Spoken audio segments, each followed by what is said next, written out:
എല്ലാവർക്കും steel the ഫ്ലേവറിലേക്ക് സ്വാഗതം. നമുക്ക് കപ്സ എങ്ങനെയാണ് ചെയ്യുന്നതെന്ന് നോക്കാം. അതിനു വേണ്ടിയിട്ട് ആദ്യം തന്നെ നമുക്ക് കപ്സയ്ക്കുള്ള മസാല റെഡിയാക്കണം. അതിനായിട്ട് ഞാനൊരു പാൻ വെച്ചിട്ടുണ്ട്.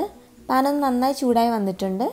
ഇതിനകത്തോട്ട് 1 ടേബിൾ സ്പൂൺ മല്ലി, 1 ടീസ്പൂൺ ചെറിയ ജീരകം, 1 ടീസ്പൂൺ പട്ട, 1/4 ടീസ്പൂൺ ഗ്രാമ്പൂ, 1/4 ടീസ്പൂൺ ഏലക്ക, 1/4 ടീസ്പൂൺ കുരുമുളക്, പിന്നെ 1 ടീസ്പൂൺ ഓൾ സ്പൈസ്. ഈ ഓൾ സ്പൈസ് കാണാൻ കുരുമുളകിനെക്കാട്ടിലും കുറച്ചുകൂടി വലിയൊരു സൈസിലുണ്ടാവും. ഇത് എല്ലാ സ്ഥലത്തും അവൈലബിൾ അല്ല. ഇതിപ്പോൾ കിട്ടാനില്ലെങ്കിൽ പട്ട, ഗ്രാമ്പൂ, ഏലക്ക ഇതിൻ്റെ 3ൻ്റെ അളവ് കുറച്ചൊന്ന് കൂട്ടി കൊടുത്താൽ മതിയാവും. ഇനി നമുക്കിതൊന്ന് ഡ്രൈ റോസ്റ്റ് ചെയ്തെടുക്കാം. ഈ മസാലയുടെ കളറ് മാറാതെ വേണം റോസ്റ്റ് ചെയ്തെടുക്കാനായിട്ട്. മസാലകളൊക്കെ ഒന്ന് ചൂടായി വന്നാൽ മതിയാവും. അപ്പോൾ ഇങ്ങനെ വറുക്കുന്നില്ലെങ്കിൽ ഇതൊന്ന് വെയിലത്ത് വെച്ച് ചൂടാക്കിയെടുത്ത് പൊടിച്ചാലും മതിയാവും. അപ്പോൾ മസാലകളൊക്കെ നന്നായിട്ടൊന്ന് ചൂടായി വന്നിട്ടുണ്ട്. നമുക്കിനി ഇതൊന്ന് ചെറുതായിട്ട് തണുക്കാൻ വേണ്ടിയിട്ട് വെയിറ്റ് ചെയ്യാം.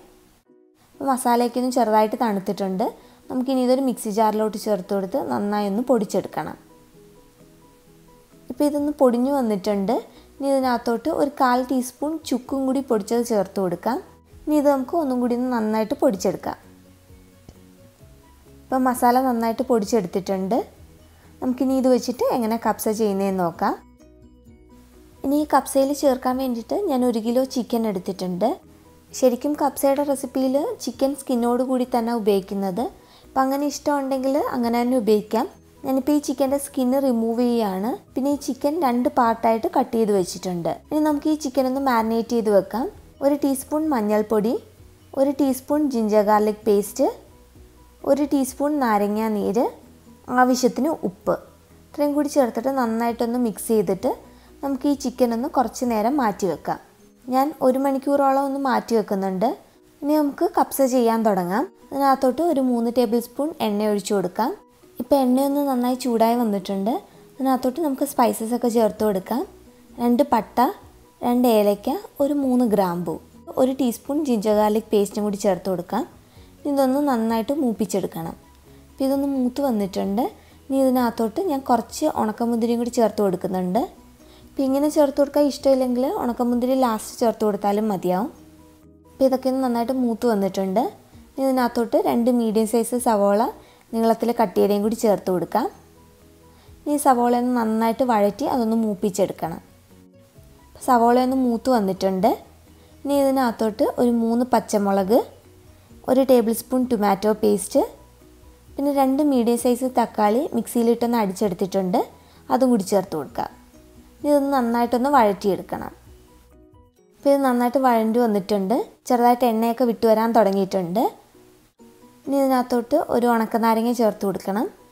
ഉണക്കനാരങ്ങ ഇല്ലെങ്കിൽ 1-2 ടേബിൾ സ്പൂൺ നാരങ്ങ നീര് ചേർത്ത് കൊടുത്താലും മതിയാവും.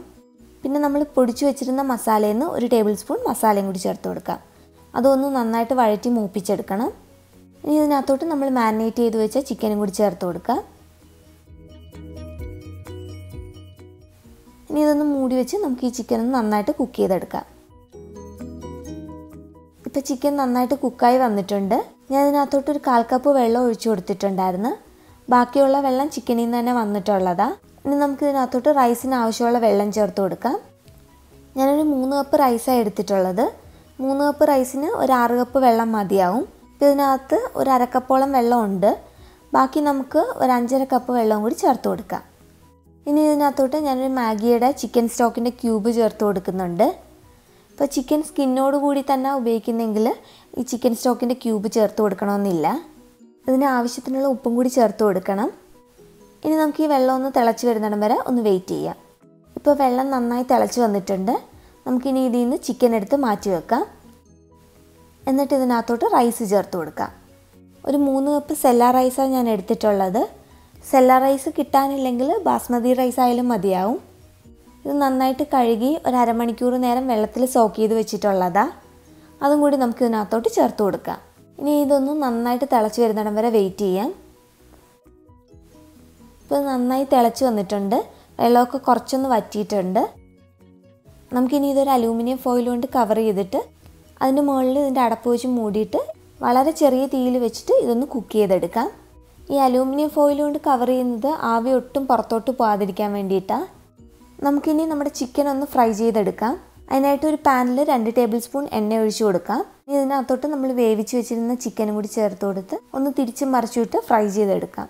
ഇത് ഒരുപാട് ഫ്രൈ ചെയ്യേണ്ട, ഇതിൻ്റെ പുറമൊക്കെ ഒന്ന് ചെറുതായിട്ട് മൊരിഞ്ഞു വന്നാൽ മതിയാവും. ഇപ്പോൾ ഒരു സൈഡ് ചെറുതായിട്ടൊന്ന് ആയിട്ടുണ്ട്, നമുക്കിനി തിരിച്ചിട്ട് കൊടുക്കാം. ഇപ്പോൾ 2 സൈഡും ചെറുതായിട്ടൊന്ന് ഫ്രൈ ചെയ്തെടുത്തിട്ടുണ്ട്. ഇപ്പോൾ ഒരു അരമണിക്കൂർ കഴിഞ്ഞിട്ടുണ്ട്, നമുക്കിനി ഇതൊന്ന് തുറന്ന് നോക്കാം. ഇപ്പോൾ റൈസ് നന്നായിട്ട് കുക്കായിട്ടുണ്ട്, വെള്ളമെല്ലാം വറ്റി റൈസെല്ലാം നല്ല വിട്ട് വന്നിട്ടുണ്ട്. ഇനി ഒന്നെങ്കിൽ ഒരു തവി കൊണ്ടിട്ട് ഈ റൈസ് ഉടയാത്ത രീതിയിൽ നന്നായിട്ടൊന്ന് മിക്സ് ചെയ്ത് കൊടുക്കാം. അല്ലെങ്കിൽ താഴെയുള്ള റൈസ് ഇരുന്ന് പ്രസ്സായിട്ട് അത് ഈ ചൂടിലിരുന്ന് ഒന്നും കൂടി ഒന്ന് വേവും. അങ്ങനെ വരാതിരിക്കാൻ വേണ്ടിയിട്ട് ഈ മുകളിൽ നിന്നുള്ള റൈസ് വേറൊരു പാത്രത്തിലോട്ട് മാറ്റി കൊടുത്താലും മതിയാവും. അപ്പോൾ നമ്മുടെ കപ്സ റെഡി ആയിട്ടുണ്ട്. നമുക്കിനി ഇത് ചൂടോടെ തന്നെ സെർവ് ചെയ്യാം. അതിന് മുകളിലോട്ട് ചിക്കനും കൂടി വെച്ച് കൊടുക്കാം. ഇനി ഇതിന് മുകളിൽ വേണമെങ്കിൽ ഫ്രൈഡ് ഓണിയൻസും കിസ്മിസും ഒക്കെ ചേർത്ത് കൊടുക്കാം. നമുക്കിതൊരു സാലഡും കൂടി വെച്ചിട്ട് സെർവ് ചെയ്യാം. അപ്പോൾ എല്ലാവരും ഈ റെസിപ്പി ഒന്ന് ട്രൈ ചെയ്ത് നോക്കുക. ഇഷ്ടപ്പെട്ടാൽ ചാനൽ സബ്സ്ക്രൈബ് ചെയ്യാനും വീഡിയോസ് ലൈക്ക് ചെയ്യാനും കമൻറ്റ്സ് അറിയിക്കാനും മറക്കരുത്. താങ്ക്